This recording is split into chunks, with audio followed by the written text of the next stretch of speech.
Alors, c'est Christine, je lis sur le bouquin en même temps. Ouais, voilà. Christine Château-Trichet, vous êtes du coup auteur. Oui. C'est une activité principale, c'est une activité annexe. Non, c'était une activité annexe. En fait, c'est plutôt une passion. D'accord. Depuis combien de temps? C'est une passion depuis toujours. En fait, quand j'étais plus jeune, j'écrivais des petits textes, des poèmes, tout ça. Et en me disant toujours, plus tard, j'écrirai un roman. Ok. Et là, il n'y en a pas un seul. On en est au 3e. Est-ce qu'ils sont tous là? Voilà. En fait, ils sont tous là. Il y en a un autre qui est en construction et un album pour enfants aussi qui va sortir bientôt. Tout a démarré à partir d'un concours d'écriture. Ok. Le thème, c'était écrire son premier roman. Ok, bah, ça tombe bien. Donc, je me suis. C'était en Vendée. Il fallait écrire une histoire, une intrigue ou une histoire qui se passait en Vendée. D'accord. Moi, j'ai choisi les bords de la Vie. Ok. La Vie, c'est la rivière qui coule ici à Saint-Gilles-Croix-de-Vie, tout ça. Et donc, l'intrigue policière, un chercheur qui a inventé un herbicide révolutionnaire, naturel forcément, qui disparaît sur les bords de la Vie. Ok. Et l'enquête commence, voilà, et l'intrigue se lit au fil des pages. Et quand ce livre-là a été publié, mes lecteurs ont demandé une suite. D'accord. Ah oui, d'accord.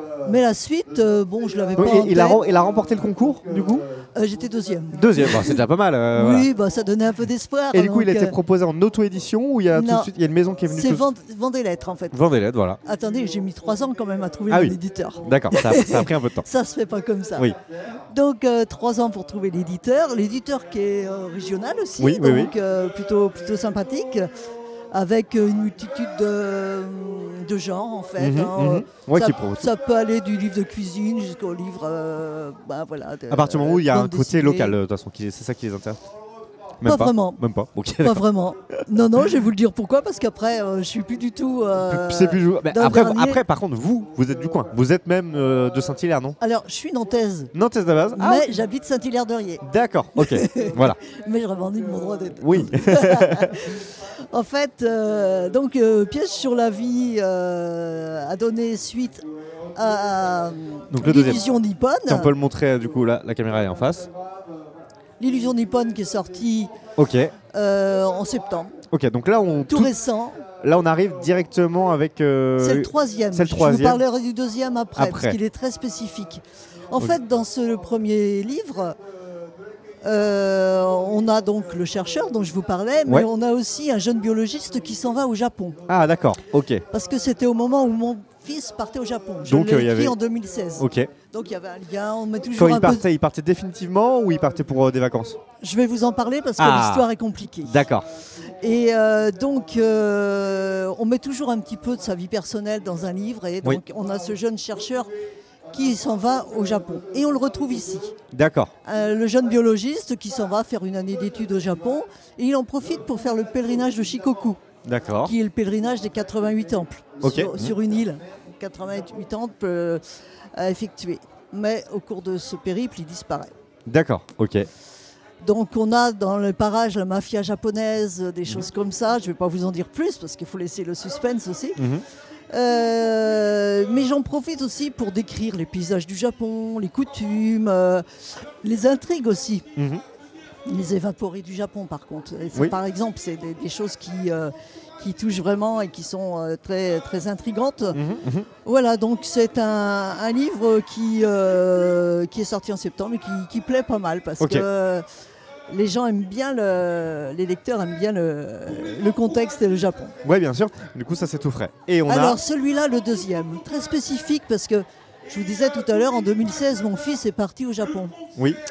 Il faisait le pèlerinage de Shikoku, mais malheureusement, il a été obligé d'arrêter et d'aller dans une auberge japonaise pour travailler parce qu'il avait mal à un genou. D'accord, donc il ne pouvait plus marcher. Il partait pour plusieurs mois. Et un matin, il a décidé de prendre un petit canoë pour traverser le Pacifique et aller sur une île qui est en face. Mais 1 heure après, on a retrouvé son bateau vide. D'accord. Disparition. Disparition, sans doute noyade, on ne saura jamais, on n'a jamais retrouvé son corps. Donc, d'accord. Je suis désolé, je vous plombe un peu l'ambiance, mais on s'attendait pas à ça. C'est son histoire et donc j'ai eu envie de la faire vivre, son histoire. Ok. Parce que mon fils, c'était quelqu'un de rayonnant qui aimait beaucoup le Japon et qui était vraiment, qui était déjà parti là-bas. Il avait travaillé là-bas, il était en famille d'accueil, il avait étudié aussi. Et en 2016, il a disparu. Alors ça a été l'objet d'une enquête, forcément, bien sûr, pour savoir dans quelles circonstances il avait disparu. Et comme j'avais déjà écrit un livre, je me suis dit, je vais écrire son histoire parce que c'est une façon de le faire vivre. Et c'est pour ça que sur la couverture, on voit aussi son nom, Michael Trichet, parce que ça fait partie de... c'est son histoire. Et quand j'ai écrit ce livre-là, j'avais vraiment l'impression que il était là, quoi. C'était quelque chose de très curieux. Et c'est aussi le faire vivre. Il y a à l'intérieur des photos, parce que quand j'ai récupéré son ordinateur, ses affaires... Il y avait des photos de là-bas. Il y avait en fait son reportage, parce qu'il comptait faire un reportage de son périple. Et puis après, il y a aussi ma propre enquête, comment j'ai mené la... C'est ça, j'allais vous demander si vous aviez été sur place et du coup, qu'est-ce que vous aviez pu faire pour faire des recherches. Alors l'instinct, en fait, dès qu'on a appris la nouvelle, c'était d'aller sur place. Sauf que l'ambassade, le ministère des Affaires étrangères nous déconseillait en nous disant vous allez aller là-bas, vous allez arriver devant la barrière de la langue, en fait, des choses complexes. Et vous reviendrez frustré parce que vous reviendrez sans lui. Oui. Donc on vous déconseille. On a écouté ces conseils-là. Aujourd'hui, je suis jamais allée au Japon, mais j'ai une envie et en même temps une crainte. Bah oui, bien sûr. Parce que ça réveillerait beaucoup de choses. Tout à fait. Donc je l'écris dans ce livre, comment je vis les choses, comment j'ai construit cette histoire-là. Et puis comment j'ai construit ma vie depuis cette histoire-là, pardon. Et puis aussi j'ai fait ma propre enquête. Il marchait avec d'autres jeunes, il avait rencontré d'autres personnes et je voulais savoir dans quel contexte il avait disparu parce que on pouvait tout supposer. Enlèvement, disparition, accident. Bien sûr, voilà, donc c'est son histoire qui est écrite là et j'ai eu besoin de l'écrire pour continuer à écrire d'autres fictions. Oui. Il est sorti en quelle année Celui-là est sorti en 2019. Ok, donc il a fallu quand même ensuite pour réécrire. Vous avez tout de suite repris l'écriture ou il y a eu un temps quand même après avoir écrit celui-là Oui, j'ai eu besoin d'un temps. En fait, celui-là m'a permis d'extérioriser les choses. D'avoir ce livre-là comme guide pour faire des conférences, pour aider d'autres personnes. C'est ça ce que ça s'est passé. C'est des faits qui se sont passés en 2016. Quelle année En 2016, d'accord. 2016. Et puis donc après, c'est pour ça que j'ai voulu écrire ce livre-là après. Qui est un peu s'inspirer et rajouter de la fiction. Exactement, voilà. C'est un jeune qui, comme lui, s'en va, fait le pèlerinage de Shikoku. Mais il y a une fin heureuse. Voilà, ça on remet un peu... C'est histoire de donner quelque chose de plus positif, quoi. Ouais, d'accord. En quelque sorte. Donc là, si j'ai bien compris, donc celui-ci, l'Illusion Nippon, c'est en quelque sorte une suite ou ce qu'on pourrait appeler aujourd'hui un spin-off du premier. Voilà, c'est ça. Voilà. Et est-ce que vous avez déjà envie de continuer c'est un univers que vous avez commencé à construire finalement avec deux récits. Est-ce que vous avez envie de continuer là-dedans? Est-ce que vous avez déjà d'autres envies? Alors, il y a un livre pour enfants, j'ai cru. Voilà, il y a un livre pour enfants. Qui va sortir, là il est en maquettage, donc ça va être imminent. Ça s'adresse à quel public d'enfants? À partir de 3 ans. À partir de 3 ans. Après je ne mets pas de limite parce qu'un livre pour enfants, à 80 ans, il peut y avoir plusieurs lectures aussi. Mais à partir de 3 ans, ce qui est un autre domaine, ce qui est vraiment très très plaisant aussi pour moi. D'accord, ça va traiter de quel sujet, quel type d'inspiration? En fait ça se passe en Thaïlande, du côté de Bangkok, exactement. Et puis c'est l'histoire d'un petit oiseau qui prend vie à partir d'un dessin. D'accord. Une jeune artiste qui veut égayer sa ville. Et en fait, on se rend compte qu'il y a une histoire d'amitié. Les gens vont réussir à le soigner, à lui donner une valeur importante au sein de la ville. Donc il y a aussi une morale là-dessus, avec les soins qu'on peut apporter à qu'est-ce qui nos vous a proches donné, et tout ça. qu'est-ce qui vous avait donné envie d'écrire un livre pour enfants du coup Parce que j'aime beaucoup les enfants. En fait, j'ai 6 petits-enfants moi-même. Donc, déjà. Et puis en les regardant vivre aussi, je me dis que c'était aussi élargir mon panel d'ouvrages, parce que s'adresser aux adultes, c'est sympa. Dans les salons littéraires, je me régale de pouvoir discuter avec les lecteurs, mais j'ai envie aussi d'attirer des enfants et puis à la lecture aussi. Voilà, c'est ça. Et puis c'était une histoire que j'avais écrite quand j'avais 25 ans, que j'ai remaniée. Ah ok, excellent. Voilà, j'ai remis au goût du jour, et puis avec l'éditeur, donc j'améliore l'histoire. Voilà. Et puis j'ai un livre aussi qui est un roman, une histoire familiale, un secret de famille qui. Ok. Donc pas du tout dans la. Non. Dans le. Autre chose, carrément autre chose, qui est en construction. Ok. Est-ce que alors là, on est dans le pur hypothétique. Vous aimeriez voir des adaptations de vos livres? Celui-là, je le verrais bien. Celui-là? Ah oui, je le verrais très bien. Alors. L'idéal, ça serait d'avoir peut-être un feuilleton avec le feuilleton avec le premier, parce que en fait celui-là c'est le rebondissement du premier. Dans l'affaire, donc c'est un petit rebondissement. Et celui-là, oui, effectivement, je le verrais bien scénarisé. Après, faut attirer le regard. On ne sait jamais. Très bien. Et donc ici, donc l'ancrage local. Donc là, on vous retrouve sur l'événement.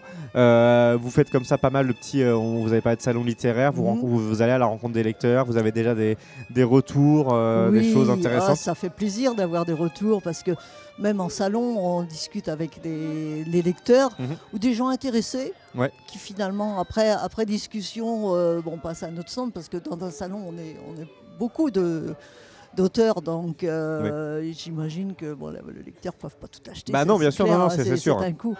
Mais en tout cas, c'est très très plaisant de rencontrer les lecteurs. Ça, et puis les salons sont des salons régionaux, mais ça m'est arrivé aussi de faire aussi dans les Pyrénées. Ah oui, d'accord, de prendre la route quand même. Bon, en fait, quand je suis dans une région, j'en profite. Regardez les salons, voilà. Voilà, je vais en dédicace aussi chez les commerçants, grande surface. Ok, d'accord. Ouais, c'est sympa. Et est-ce que vous gardez aussi quand même une casquette justement de lectrice? Est-ce que vous continuez à lire beaucoup? Est-ce que vous avez des types, des des auteurs qui vous inspirent particulièrement, ou c'est un peu de tout? Alors, c'est un peu de tout. Je dirais que je suis pas une grande lectrice. Et donc, pour être meilleure lectrice, je me suis inscrite à un club de lecture cette année dans une petite commune à Comquier, à côté d'ici. Ce qui permet, avec d'autres personnes, d'échanger autour de livres. Et on se les échange physiquement aussi. Donc, on se les prête. Et puis, ça permet de... Ouais, complètement. Mon style, c'est plutôt l'aventure, des choses. Le dépaysement. Ouais, voilà, pas vraiment le policier, mais des intrigues, des histoires passionnantes en fait. Ça. On reste qui nous tiennent en haleine, quoi. Le sentiment aussi.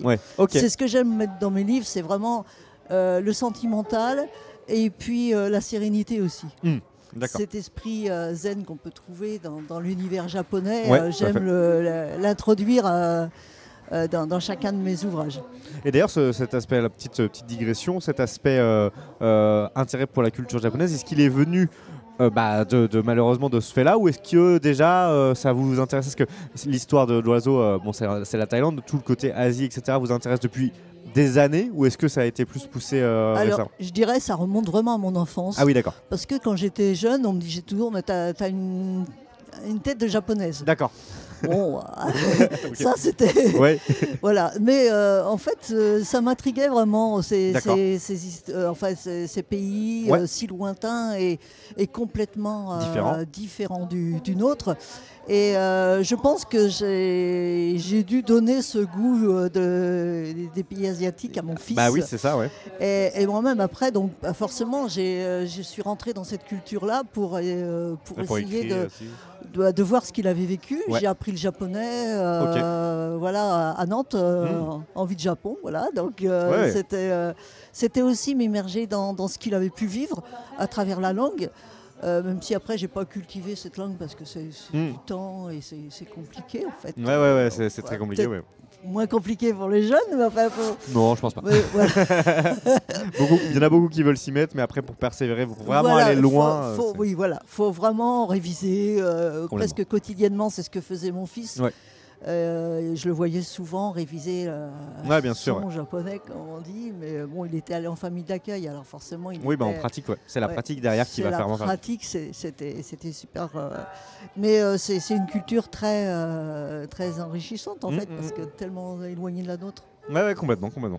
Et merci beaucoup d'être venu parler de tout ça. Merci, c'était avec plaisir. Voilà, on vous souhaite une très bonne convention ici à Saint-Hilaire. Merci. Et puis nous, on va pouvoir passer à la suite de nos activités. Est-ce qu'on met une petite pause, une micro-pause, le temps de s'installer peut-être, mon cher Van Lad. Et puis on se retrouve tout de suite.